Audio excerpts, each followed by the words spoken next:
all, welcome to I+. ഞാൻ അക്ഷര. കേറ്റഡ് എക്സാമിനും seated എക്സാമിനേഷനും common ആയിട്ട് സയൻസ് പെഡഗോജി ക്വസ്റ്റ്യൻസ് ചോദിക്കാറുണ്ട്.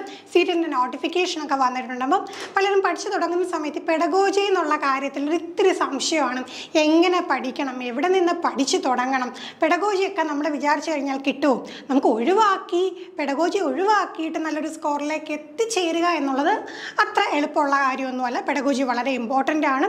പിന്നെ അറിയാലോ, ടീച്ചിങ് എക്സാംസ് എന്ന് പറയുമ്പോഴത്തേക്ക് തീർച്ചയായിട്ടും പെഡഗോജിക്ക് അതിൻ്റേതായിട്ടുള്ളൊരു പ്രയോറിറ്റിയും ഉണ്ടായിരിക്കും. അപ്പം നമുക്ക് ബേസിക് ആയിട്ട് എന്ത് ടൈപ്പ് ചോദ്യങ്ങളാണ് ഇത്തരം മത്സര പരീക്ഷകൾക്ക് ചോദിക്കുന്നത് എന്ന് ആദ്യം മനസ്സിലാക്കണം.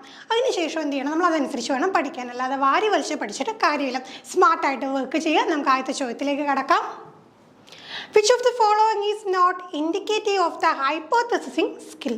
അപ്പം നമുക്ക് ഹൈപ്പോത്തസിസിങ് സ്കില്ലൊക്കെ നമുക്ക് സയൻസ് പെഡഗോജിയായിട്ട് ബന്ധപ്പെട്ട് അറിഞ്ഞിരിക്കേണ്ട ഒരു കാര്യമാണ്. പ്രത്യേകം ശ്രദ്ധിക്കുക.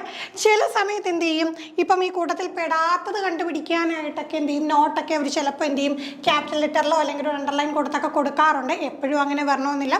അപ്പം ചോദ്യം ആദ്യം വൃത്തിയായിട്ട് വായിച്ചു നോക്കാം. OMR എക്സാമിനേഷനാണ്. മാർക്ക് ചെയ്ത് കഴിഞ്ഞാൽ പിന്നെ നമുക്കൊന്നും ചെയ്യാൻ പറ്റില്ല. ഓപ്ഷൻസ് നോക്കാം. Formulating questions which lead to inquiry, attempting to explain observation or relationship in terms of some principle, using the senses to gather information, identifying variables for an experiment. അപ്പം നോക്കിക്കേ, ഇവിടെ നമുക്ക് ഹൈപ്പോത്തിസിസിങ്. അപ്പോൾ ഹൈപ്പോത്തിസിസ് എന്താണെന്ന് നമുക്കറിയാമല്ലേ, റിസർച്ചൊക്കെ ആയിട്ട് ബന്ധപ്പെട്ട് നമ്മൾ പഠിച്ചതാണ്. ടെൻറ്റേറ്റീവ് സൊല്യൂഷൻ കണ്ടെത്തുക. അപ്പോൾ അതുമായിട്ട് അത്തരം സ്കില്ലുമായിട്ട് ബന്ധപ്പെട്ട് ഈ കൂട്ടത്തിൽ വരാത്തത് ഏതാണ് നോക്കിക്കേ. ഇൻക്വയറിയിലേക്ക് നയിക്കുന്ന ചോദ്യങ്ങൾ ഫോർമുലേറ്റ് ചെയ്യാം. പിന്നെന്താണ്, ഒബ്സർവേഷനും അല്ലെങ്കിൽ എന്താണ് പ്രിൻസിപ്പിളിനെ ബേസ് ചെയ്തിട്ടുള്ള കാര്യങ്ങൾ എക്സ്പ്ലെയിൻ ചെയ്യാം. പിന്നെ എന്ത് ചെയ്യാം, വേരിയബിൾസ് കണ്ടെത്താം. ഇതൊക്കെ ഹൈപ്പോത്തസിസിൻ്റെ ഭാഗമാണ്. പക്ഷേ using the senses to gather information, സെൻസുകൾ ഉപയോഗിച്ച് ഇൻഫർമേഷൻ ഗ്യാദർ ചെയ്യുക എന്നത് ഹൈപ്പോത്തസിസിങ് സ്കില്ലിൻ്റെ ഭാഗമല്ല. പിന്നെന്താണ്, ഒബ്സർവിങ് സ്കില്ലിൻ്റെ ഭാഗമായിട്ട് വരുന്നതാണ്. അപ്പോൾ നമുക്ക് ബേസിക് ആയിട്ടുള്ള കാര്യങ്ങൾ അറിയാമെങ്കിൽ തന്നെ ഇവിടെ നമുക്ക് പെട്ടെന്ന് തന്നെ ഉത്തരത്തിലേക്ക് ചെന്നെത്താൻ കഴിയുന്ന ഒരു ചോദ്യമായിരുന്നു. അപ്പം using the sense to gather the information ആണ് ഈ കൂട്ടത്തിൽ ഹൈപ്പോത്തസിസിങ് സ്കില്ലിൻ്റെ ഇൻഡിക്കേറ്റീവായിട്ട് വരാത്തത്. അടുത്ത ചോദ്യം, which of the following best explain the statement science promotes scepticism. അപ്പം നമുക്ക് സീറ്റിൻ്റെ ഒക്കെ എടുത്ത് നോക്കിക്കഴിഞ്ഞാൽ കൃത്യമായിട്ട് പെഡഗോജിക്ക് ഡീറ്റെയിൽ ആയിട്ട് കൊടുത്തിട്ടുണ്ട് എന്തൊക്കെ കാര്യങ്ങളാണ് പഠിക്കേണ്ടതെന്നും. അപ്പോൾ ഈ സ്കെപ്റ്റിസിസം ഒക്കെ നമുക്ക് എന്താണ് ഇത്തരത്തിൽ അറിഞ്ഞിരിക്കേണ്ട കാര്യം തന്നെയാണ്. Scientists judge the validity of a claim based on objective empirical evidence. Science is purely inductive in nature. Scientists do not trust the findings of other scientists. Scientists are open-minded, are willing to modify their ideas. അപ്പോൾ സയൻസിൽ എന്ത് ചെയ്യും, നമുക്ക് സ്കെപ്റ്റിക്സിസം, നമുക്കിങ്ങനെ കൂടുതൽ കാര്യങ്ങൾ എന്താണ് ആ സംശയത്തോടു കൂടി വീണ്ടും അതിനെ ഡീറ്റെയിൽ ആയിട്ട് ഒബ്സർവ് ചെയ്യാനും പഠിക്കാനും എക്സ്പെരിമെൻ്റ് ചെയ്യാനും ഒക്കെ ആയിട്ടുള്ള ഒരു അവസരമുള്ള മേഖലയാണ് ശാസ്ത്രം. അപ്പോൾ അതിന് ബെസ്റ്റായിട്ട് എക്സ്പ്ലെയിൻ ചെയ്യുന്നത് ഈ കൂട്ടത്തിൽ എന്താണ്. അപ്പം നോക്കിക്കാൻ, നമുക്ക് സയൻസ് പ്യുവർലി ഇൻഡക്റ്റീവ് ആണെന്ന് പറയാൻ കഴിയില്ല. ഡിഡക്റ്റീവ് ആയിട്ടുള്ള കാര്യങ്ങളുണ്ട്. മറ്റ് സയൻറ്റിസ്റ്റുകളുടെ എന്താണ് കണ്ടെത്തലുകളെ ട്രസ്റ്റ് ചെയ്യില്ല എന്നൊന്നും നമുക്ക് പറയാൻ കഴിയില്ല. പിന്നെ സയൻറ്റിസ്റ്റ് ഓപ്പൺ മൈൻഡഡ് ആണ്, പല സാഹചര്യങ്ങളിലും ഓരോ ഐഡിയാസ് മോഡിഫൈ ചെയ്യാറുണ്ട്. പക്ഷേ നമ്മുടെ ഈ ചോദ്യത്തിന് ഏറ്റവും ആപ്റ്റായിട്ട് വരുന്ന ഉത്തരം എന്താണ്, scientist judge the validity of A claim based on objective empirical evidence. അപ്പോൾ എന്താണ്, വെറുതെ ഒരു കാര്യം പറഞ്ഞു കഴിഞ്ഞാൽ സയൻസിന് ശരി എന്നങ്ങ് സമ്മതിക്കൂ ഇല്ല. പകരം എങ്ങനെയാണ്, ഒബ്ജക്റ്റീവായിട്ടുള്ള എംപെരിക്കലായിട്ടുള്ള എവിഡൻസ് വേണം. അത് ഒരിക്കലും സബ്ജക്റ്റീവായിട്ട് നിൽക്കാൻ പാടില്ല. എംപെരിക്കൽ എന്ന് പറയുമ്പോൾ നമുക്ക് കറക്റ്റായിട്ട് എന്താണ് അത് ഒബ്സർവ് ചെയ്ത് നമുക്ക് വാല്യൂ കണ്ടെത്താൻ കഴിയുന്ന തരത്തിലുള്ള തെളിവുകൾ വേണം. അതിനെയാണ് എന്ത് പ്രൊമോട്ട് ചെയ്യുന്നത്, സയൻറ്റിസ്റ്റുകൾ അങ്ങനെയാണ്. ഒരു കാര്യം പറയുവാണ്, അതിനെ ക്ലെയിം ചെയ്യുകയാണെങ്കിൽ അതിനെ എന്ത് ചെയ്യാൻ കഴിയണം, ജസ്റ്റിഫൈ ചെയ്യാൻ പറ്റണം. എങ്ങനെയായിരിക്കണം, ഒബ്ജക്റ്റീവായിട്ടുള്ള എംപെരിക്കലായിട്ടുള്ള എവിഡൻസിനെ ബേസ് ചെയ്തുകൊണ്ട്. അല്ലാതെ വെറുതെ നമുക്കൊരു കാര്യം അതങ്ങനെയാണ് അല്ലെങ്കിൽ ഇങ്ങനെയാണ് എന്ന് പറയുന്നതിനെ സയൻസ് പ്രൊമോട്ട് ചെയ്യുന്നില്ല. അപ്പോൾ എന്താണ്, പല കാര്യങ്ങൾ പറയുമ്പം സംശയദൃഷ്ടിയോടുകൂടി നോക്കും. അതിനെ വിശ്വസിക്കണമെങ്കിൽ സയൻറ്റിസ്റ്റുകൾക്ക് എന്ത് വേണം, ഒബ്ജക്റ്റീവായിട്ടുള്ള എംപിരിക്കലായിട്ടുള്ള എവിഡൻസുകൾ ആവശ്യമാണ്. അടുത്ത ചോദ്യം, A teacher while teaching the chapter body movements to class 6 students shows the following images to her students: a sailing boat, swimming fish and a flying aeroplane. She then asked the students to reflect on the shape of the images and the manner of movement. Which of the following are likely to be employed by students in answering? അപ്പോൾ നോക്കിക്കേ, pedagogy എന്ന് പറയുമ്പോഴത്തേക്ക് ഇതുപോലെ application level ചോദ്യങ്ങൾ നമ്മളെ class റൂമുകളിൽ വിഷയങ്ങൾ പഠിപ്പിക്കുന്ന സമയത്ത്, ഈ ഒരു കോണ്ടെക്സ്റ്റിൽ നമ്മൾ സയൻസ് പഠിപ്പിക്കുന്ന സമയത്ത് ടീച്ചർ എന്ത് തരം അപ്രോച്ച് ആയിരിക്കണം കൊണ്ടുവരേണ്ടത്, എന്ത് തരത്തിലുള്ള മെത്തേഡ്സും ടെക്നിക്സും ഒക്കെ ഉപയോഗിക്കണം എന്നതിനെക്കുറിച്ചുള്ള ധാരണ നമ്മൾക്ക് എത്രമാത്രം ഉണ്ട് എന്ന് അളക്കുന്ന തരത്തിലുള്ള ചോദ്യങ്ങൾ തീർച്ചയായും നമുക്ക് പ്രതീക്ഷിക്കാം. അപ്പം നോക്കിക്കേ, classifying, observing, inductive reasoning, measuring. അപ്പോൾ ഇവിടെ നമുക്ക് ഓപ്ഷൻ വരുന്ന ഈ ഒരു പാറ്റേണിലാണ്. A and B, B and C, C and D, A and D എന്നുള്ള രീതിയിലാണ്. അപ്പോൾ നോക്കിക്കേ, 3 കാര്യങ്ങൾ, സെയിലിംഗ് ബോട്ടും സ്വിമ്മിങ് ഫിഷും ഫ്ലൈയിങ് എയറോപ്ലെയിനും തന്നു. പിന്നെ എന്താണ്, shape of the image and the manner of മൂവ്മെൻറ്റും.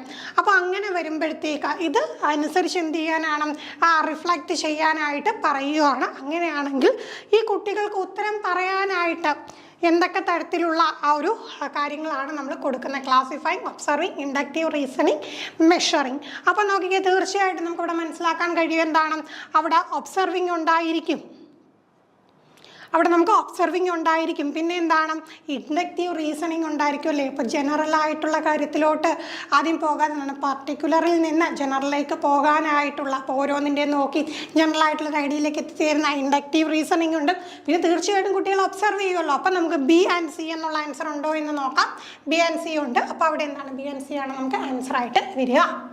അടുത്ത ചോദ്യം, from the following identify the statement that is true about science. സയൻസിനെ കുറിച്ച് ട്രൂ ആയിട്ടുള്ള സ്റ്റേറ്റ്മെന്റ് ഏതാണ്? Science rely heavily on imagination to carry out their works. All scientific ideas are discovered and tested by controlled experiments. When a theory has been supported by a great deal of scientific evidence, it becomes law. In time, science will be able to solve most of society's problems. അപ്പോൾ നമുക്ക് 4 ഓപ്ഷനാണ് തന്നിട്ടുള്ളത്. നമുക്ക് ജനറലായിട്ട് എന്താണ്, ഒരു common sense ഉപയോഗിക്കുമ്പോൾ തന്നെ മനസ്സിലാക്കാല്ലേ. കാരണം നമ്മൾ ഓൾറെഡി പറഞ്ഞതാണ്, സയൻറ്റിസ്റ്റുകൾ ഒരു കാര്യം വിശ്വസിക്കണമെങ്കിൽ എന്ത് വേണം, ഒബ്ജക്റ്റീവായിട്ടുള്ള എംപിരിക്കലായിട്ടുള്ള എവിഡൻസുകൾ ആവശ്യമാണ്. അപ്പോൾ തീർച്ചയായിട്ടും നമുക്ക് ഉറപ്പിക്കുക എന്താണ്, ഇമാജിനേഷൻ. ഇങ്ങനെ ഇമാജിൻ ചെയ്യാം. അപ്പോൾ ഒരു എന്തെങ്കിലും ഒരു പർട്ടിക്കുലർ ആയിട്ടുള്ള ഒരു കോമ്പൗണ്ട് എടുക്കുന്നു, ഇതിന് pH ഏകദേശം ഒരു ഇത്ര കാണുന്നെങ്കിൽ ഇമാജിൻ ചെയ്യാം. അങ്ങനെ സയൻറ്റിസ്റ്റുകൾ ചെയ്യുമോ? ചെയ്യില്ല. തീർച്ചയായിട്ടും എന്താണ്, ഈ പറയുന്ന എവിഡൻസുകൾക്കാണ് സ്ഥാനം, അല്ലാതെ ഇമാജിനേഷൻ അല്ല. തീർച്ചയായിട്ടും സയൻറ്റിഫിക് ഐഡിയാസ് എന്താണ്, ഡിസ്കവർ ചെയ്യുന്നുണ്ട്, കൺട്രോൾഡ് എൻവയോൺമെൻറ്റിൽ അവർ ടെസ്റ്റ് ചെയ്യുന്നുണ്ട്, എക്സ്പെരിമെൻ്റ് നടത്തുന്നുണ്ട്. തിയറി എന്താണ്, തീർച്ചയായിട്ടും ഒരു സയൻറ്റിഫിക് എവിഡൻസ് വന്നു കഴിഞ്ഞാൽ അത് പിന്നീട് എന്തായിട്ട് മാറും, അതൊരു ലോ ആയിട്ട് മാറും, നിയമമായിട്ട് മാറും, നമുക്കറിയാം. പിന്നെ എന്താണ്, സയൻസിന് തീർച്ചയായിട്ടും സൊസൈറ്റിയുടെ പല പ്രോബ്ലംസും, ഒരുപാട് പ്രശ്നങ്ങൾ വന്ന സമയത്തല്ലേ, മഹാമാരികൾ വന്നപ്പോൾ, വലിയ രോഗങ്ങൾ വന്നപ്പോഴൊക്കെ അവിടെ നിന്നൊക്കെ കരകയറാനായിട്ട് തീർച്ചയായിട്ടും നമ്മളെ സപ്പോർട്ട് ചെയ്തവരാണ് ശാസ്ത്രം തന്നെയാണ്, നമുക്കറിയാവുന്ന കാര്യമാണ്. അപ്പോൾ നമ്മൾ ആൻസറിൽ എത്തിക്കഴിഞ്ഞു. എന്താണ്, ഇമാജിനേഷൻ ഉപയോഗിച്ചാണ് സയൻറ്റിസ്റ്റുകൾ അവരുടെ വർക്ക് ക്യാരി ഔട്ട് ചെയ്യുന്നതെന്നുള്ളത് റോങ് ആയിട്ടുള്ള സ്റ്റേറ്റ്മെൻ്റ് ആണ്. അവസാനത്തെ ചോദ്യം, to encourage more girls to take up science you may adopt all of the following strategies except. അപ്പോൾ പെൺകുട്ടികളുടെ ശാസ്ത്ര പഠനത്തിൽ അവർ മുന്നോട്ട് വരാനായിട്ടും എന്തൊക്കെ നടപടികൾ സ്വീകരിക്കാം എന്നുള്ള ചോദ്യമാണെന്ന് കരുതും. പക്ഷെ ശ്രദ്ധിക്കാം, നമ്മൾ നേരത്തെ പറഞ്ഞ ട്രാപ്പ് ഇവിടെ കിടപ്പുണ്ട് കണ്ടോ, എക്സെപ്റ്റ്. അപ്പോൾ എന്തൊക്കെ കൊണ്ടുവരാം എന്നുള്ളതല്ല, എന്താണ് ഈ കൂട്ടത്തിൽ വരാത്തത് എന്നുള്ളതാണ് കണ്ടുപിടിക്കേണ്ടത്. ഓപ്ഷൻസ് നോക്കാം. Use gender sensitive language and encourage your students to do so. Be mindful that girls always dominate discussion in science classroom. Invite women scientists to visit your classroom. Engage students in examining myths and stereotypes about science. അപ്പം നോക്കുകയും തീർച്ചയായിട്ടും gender sensitive ആയിട്ടുള്ള language ആയിരിക്കണം. നമുക്കറിയാലോ, നമ്മുടെ പുതിയ education സിസ്റ്റത്തിൽ ഒരിക്കലും എന്താണ്, ഇത്തരത്തിൽ സ്റ്റീരിയോടൈപ്പുകളൊക്കെ വെച്ച് പുലർത്തിക്കൊണ്ടുള്ള ലാംഗ്വേജസ് ഉപയോഗിക്കാൻ പാടില്ല. നമ്മുടെ ടെക്സ്റ്റുകളൊക്കെ മാറിക്കൊണ്ടേയിരിക്കുന്നു. ജെൻഡർ സെൻസിറ്റിവിറ്റി നമ്മളുടെ സിലബസിൻ്റെ ഭാഗമായി തീർന്നു. തീർച്ചയായിട്ടും ആ ഒരു ഓപ്ഷൻ ഉണ്ടാകും. പിന്നെ നമുക്ക് എന്ത് പറയാം, വിമൻ സയൻറ്റിസ്റ്റുകൾ വരട്ടെ, സ്ത്രീകൾ ഇത്തരം ശാസ്ത്ര മേഖലകളിൽ മുന്നോട്ട് എത്തിയ കാര്യങ്ങൾ കുട്ടികൾ അറിയട്ടെ. അപ്പം അതിനായിട്ട് നമുക്ക് സയൻറ്റിസ്റ്റുകൾ വരട്ടെ. പിന്നെ എന്താണ് ഈ സയൻസിനെ കുറിച്ചുള്ള മിത്തുകളും സ്റ്റീരിയോ ടൈപ്പും ഒക്കെ എന്താണ് എക്സാമിൻ ചെയ്യുന്നതൊക്കെ ശരിയാണോ അല്ലയോ എന്ന് എക്സാമിൻ ചെയ്യാനായിട്ട് കുട്ടികളെ എൻകറേജ് ചെയ്യാം. അതും ശരിയാണ്. പക്ഷേ ഇത് നോക്കിക്കേ, B mindful that girls always dominate discussion in science class room. അപ്പോൾ അവിടെ എന്ത് വന്നു? അവിടെ നമ്മൾ ഒരു ജെൻഡറിനെ മാത്രം എന്ത് ചെയ്തു? അവിടെ സെപ്പറേറ്റ് ആയിട്ടുള്ള ഒരു ഐഡിയ അവർക്ക് മാത്രം എന്നുള്ള രീതിയിൽ നമ്മൾ സ്റ്റീരിയോ ടൈപ്പ് ചെയ്ത് കൊടുത്തു. സ്റ്റീരിയോ ടൈപ്പ് ഈ രീതിയിലും ആകാം. അപ്പം നോക്കിക്കേ, അത് ശരിയാവത്തില്ല അല്ലേ? രണ്ട് കൂട്ടരും ഒരുപോലെ തന്നെയാണ്. അപ്പം നമുക്ക് എന്താണ് ആൻസർ വരുന്നത്? തീർച്ചയായിട്ടും നമുക്ക് ആ ഒരു ഡൊമിനേറ്റ് ചെയ്യുന്ന കാര്യം എന്താണ്, ഡിസ്കഷനിൽ സയൻസ് ഡിസ്കഷനിൽ പെൺകുട്ടികളാണ് ഡൊമിനേറ്റ് ചെയ്യുന്നത് എന്ന് നമുക്ക് ഒരിക്കലും പറയാനായിട്ട് സാധിക്കില്ല. ആ ഓപ്ഷനാണ് ഇവിടെ തെറ്റായിട്ട് വരുന്നത്.